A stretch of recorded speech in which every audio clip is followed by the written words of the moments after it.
Отбасы банктың сайтынан шаңырақ бағдарламасы бойынша беріліп жатқан, яғни бүгін 23 мамырда басталған шаңырақ бағдарламасына қатысуға бір жолын айта кететін болсам, тағы да сайтқа кірудің.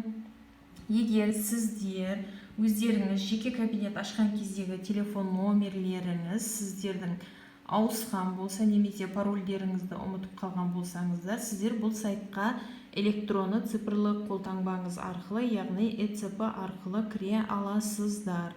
Қазір мен сіздерге кіру жолын көрсетемін.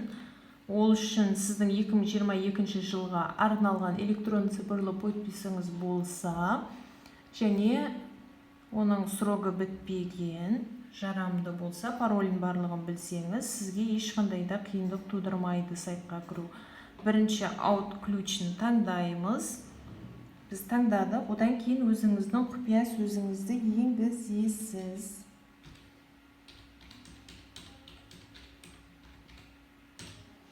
Құпия сөзді енгізгеннен кейін открыть и подписать кнопкасын бассаңыз, сіз бірден өзіңіздің жеке кабинетіңізге кіресіз. Сіз электронды цифрлы қолтаңбаңызбен подписать етіп кіргеннен кейін сіздің өзіңіздің жеке страницаңыз, яғни жеке кабинетіңіздегі сіздің данныйларыңыз ашылады.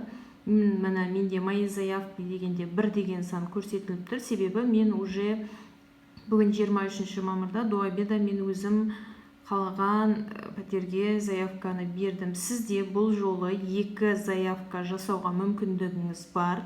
Яғни ол дегеніміз 1 рет заявка беріп, егер басқа ЖК-дан алғыңыз келсе, ойыңыз өзгерсе, сіз ол заявканы аннулировать етіп, екінші рет заявка бере аласыз. Бар болғаны сізде тек қана 2 мүмкіндік. Заявкаңыздың қабылданған-қабылданбағанын сіз осы мои заявки бөліміне кіріп тексере аласыз.